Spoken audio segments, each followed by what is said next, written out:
আসসালামু আলাইকুম ওয়া রাহমাতুল্লাহি তাআলা ওয়া বারাকাতুহু। প্রিয় দর্শক, যে যেখান থেকে দেখছেন, আশা করি ভালো আছেন। আলহামদুলিল্লাহ, আমিও অনেক ভালো আছি। অনেকদিন পর আজকে একটি গুরুত্বপূর্ণ বিষয় নিয়ে আপনাদের সম্মুখে উপস্থিত হইলাম।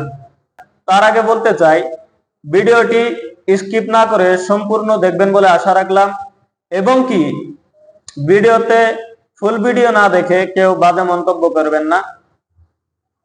তো আসেন, আজকের ভিডিওর বিষয় হয়েছে যে গত 2 দিন আগে আমি সোশ্যাল মিডিয়ার মাধ্যমে একজন সুপরিচিত বক্তা মুফতি আব্দুল খালেক সাহেবকে দেখছি।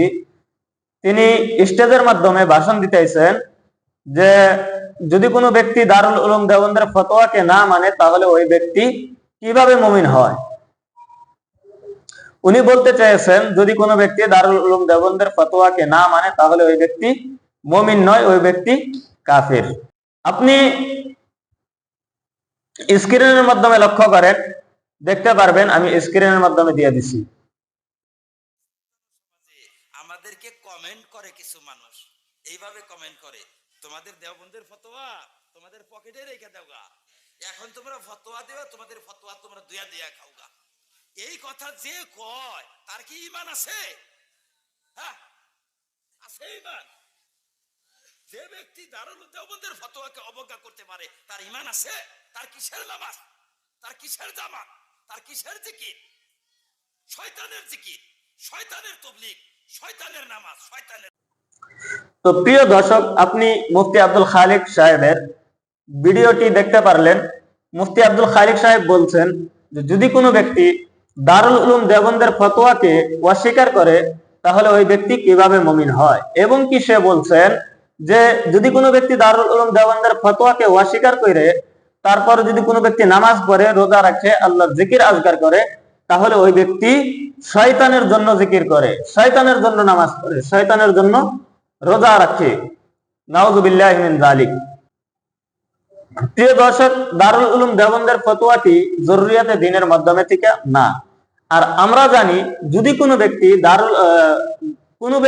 কোনো ব্যক্তি জরুরিয়াতে দ্বীনের মাধ্যমে থেকে কোনো বস্তুকে অস্বীকার করে তাহলে সেই ব্যক্তি কাফির হয়ে যায়, তার ঈমান থাকে না। যেমন নামাজ জরুরিয়াতে দ্বীনের মাধ্যমে থেকে একটি বস্তু। তো এই নামাজকে যদি, নামাজের ফরজিয়তকে যদি কোনো ব্যক্তি অস্বীকার করে তাহলে সেই ব্যক্তি মুমিন থাকবে না, সেই ব্যক্তির ঈমান থাকবে না, সেই ব্যক্তি কাফির হয়ে যাবে। তো মুফতি আব্দুল খালেক সাহেব এই দারুল উলুম দেওবন্দের ফতোয়াকে জরুরিয়াতে দ্বীন বলে মনে করছেন, এবং কি সে বলছেন যে যদি কোনো ব্যক্তি দারুল উলুম দেওবন্দের ফতোয়াকে অস্বীকার করে তাহলে সেই ব্যক্তি মুমিন হবে না, তার ভিতরে ঈমান থাকবে না। আর এই বস্তুটা, দারুল উলুম দেওবন্দের ফতোয়াটা জরুরিয়াতে দ্বীন না। আর আমরা জানি যে জরুরিয়াতে দ্বীন ছাড়া, জরুরিয়াতে দ্বীনকে অস্বীকার করলে মানুষ কাফির হয়। জরুরিয়াতে দ্বীন ছাড়া অন্য বস্তু, কোনো বস্তুকে যদি অস্বীকার করে তাহলে সেই ব্যক্তি কাফির হয় না। তাহলে আমরা জানতে পারলাম যে কোনো ব্যক্তি যদি দারুল উলুম দেওবন্দের ফতোয়াকে অস্বীকার করে তাহলে সেই ব্যক্তি কাফির হবে না, তার ঈমান থাকবে। কিন্তু এই মুফতি আব্দুল খালেক সাহেব বললেন, মুফতি আব্দুল খালেক সাহেব একজন মুমিন ব্যক্তিকে, একজন মুসলমান ব্যক্তিকে কাফির বললেন।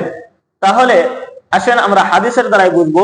হাদিসের মাধ্যমে, মুসলিম শরীফের মাধ্যমে অনেক স্পষ্টভাবে একটি হাদিস রয়েছে। হাদিসের মাধ্যমে উল্লেখ করা হয়েছে, যদি কোনো বান্দা তার কোনো মুসলমান ভাইকে কাফির বলে, সে যদি কাফির হয় তাহলে তো ঠিক আছে, তাহলে ওনার ফতোয়া ঠিক আছে। আর যদি সে কাফের না হয় তাহলে তার সেই ফতোয়া তার নিজের উপরে এসে পড়বে, অর্থাৎ সে নিজে কাফির হয়ে যাবে। তা আমি মুফতি আব্দুল খালেক সাহেবকে বলছি, আপনি যদি আমার এই ভিডিওটা দেখে থাকেন তাহলে আপনাকে বলছি, যেরকম ভাবে আপনি সোশ্যাল মিডিয়ার মাধ্যমে কুফর করেছেন, যেরকম ভাবে আপনি সোশ্যাল মিডিয়ার মাধ্যমে কুফর করেছেন, ওরকম ভাবেই আপনি সোশ্যাল মিডিয়ার মাধ্যমে এসে তওবা করে নতুন করে মুসলমান হয়ে যাবেন, এবং কি তাজদীদে নিকাহ করবেন। আশা করি বুঝতে পারছেন। ওয়া আখিরি দাওয়ানা আলহামদুলিল্লাহি রাব্বিল আলামিন। আসসালামু আলাইকুম ওয়া রাহমাতুল্লাহি তাআলা ওয়া বারাকাতুহু।